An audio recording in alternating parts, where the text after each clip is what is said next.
एक राज्य में एक जादुई रानी रहती थी। जादुई रानी वह रानियों की रानी थी। उसे एक राजा की तलाश थी। वह राजा जो उसके देश की रक्षा कर सके और राजपाट संभाल सके। एक वीर योद्धा राजा की तलाश में वह दूर दूर से राजाओं की खोज करती और राज्य में संदेशा पहुंचाती कि कोई शूरवीर राजा मुझसे विवाह करे और राजपाट का उत्तरदायित्व संभाले। फिर एक दिन ऐसा ही हुआ, उसकी तलाश खत्म हुई और उससे एक शूरवीर राजा मिला, पर वह एक गरीब था। इसलिए रानी उसे यह सोचकर अनदेखा कर देती है कि यह क्या मेरे राज्य के लिए सही है। रानी यह सोचकर उसे कहती है, चलो छोड़ो, कोई बात नहीं। फिर वह दूसरे दिन एक राजा की तलाश में निकलती है। जब कोई न मिलने पर वह उसी राजकुमार के पास जाती है और बोलती है, क्या मुझसे विवाह करना चाहोगे? तो राजकुमार बोलता है, रानी, मैं एक गरीब हूँ, मैं तुम्हें कैसे रख सकता हूँ? तो वह राजकुमार बोलता है कि यह गरीबी में तुम कैसे रहोगी?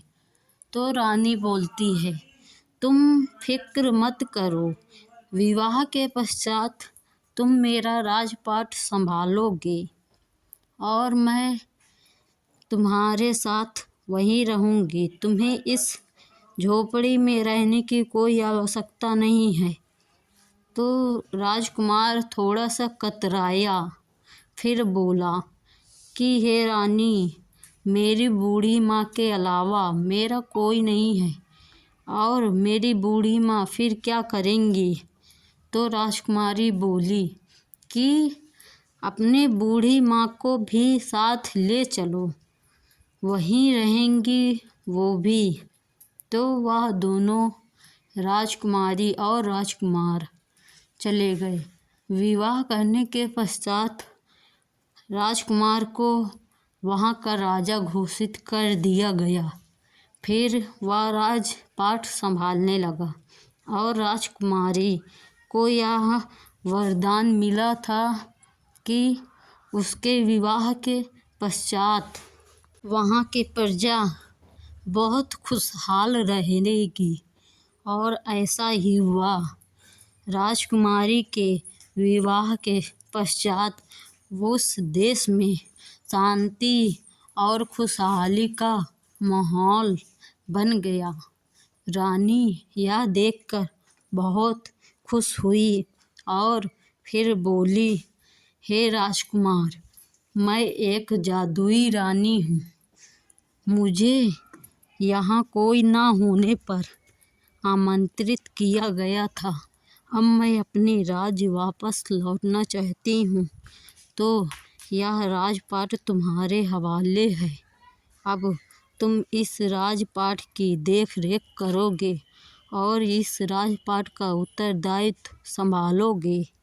फिर राजा थोड़ा सा कतराया, बोला, हे रानी, मुझे छोड़कर तुम कहाँ जा रही हो? अब मेरा क्या होगा? मैंने तो सिर्फ तुमसे ही प्रेम किया है। अब मैं कैसे जीऊँगा? इस राजपाट का मेरे लिए कोई मोल नहीं। जब तुम मेरे साथ नहीं हो तो इस राजपाट की मुझे कोई आवश्यकता नहीं है। तो रानी बोलती है, हे राजा, मैं तो यहाँ कुछ दिनों के लिए आई थी। मुझे एक ज़रूरी कार्य से जाना होगा।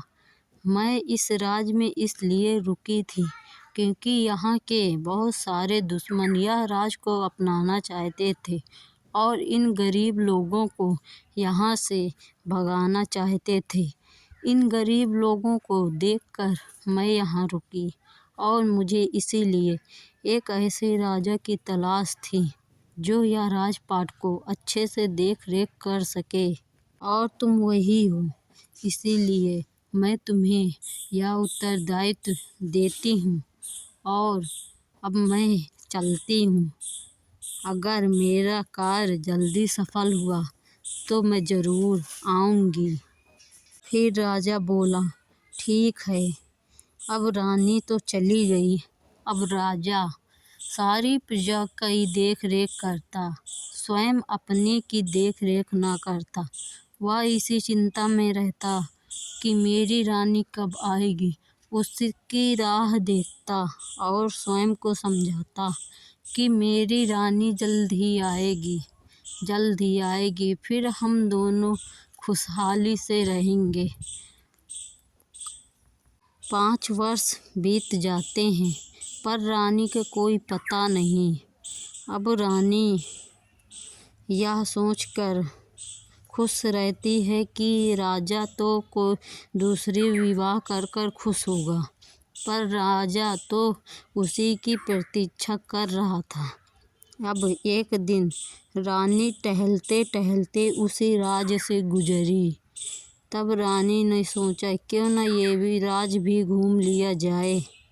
मेरी प्रजा किस हाल में है, जरा देख लिया जाए। फिर रानी वह राज में जाती है। राज्य के लोग तो बहुत खुश थे, लेकिन राज्य के लोग बताते हैं कि यहाँ का राजा तो बेचारा दुखी है, अकेला रहता है। उसकी रानी भी चली गई, आज तक वापस न आई और राजा उसी की याद में तड़पता रहता है। तो रानी यह बात सुन रही थी। रानी बोली, क्या राजा अभी तक शादी नहीं किया? फिर रानी राजा के पास जाती है और राजा से बोलती है, हे राजन, मैं तुमसे बोली थी मैं वापस नहीं आऊँगी, तुम दूसरा विवाह कर खुश रहना, पर तुमने ऐसा नहीं किया। तब राजा बोला, हे रानी, मैं तुम्हारे बगैर नहीं रह सकता, फिर कैसे विवाह कर। तब फिर दोनों साथ साथ रहने लगते हैं और राजा भी खुश रहता है, राजा की प्रजा भी खुश रहती है। अब उस राज में शांति और खुशहाली का अमन फैला था।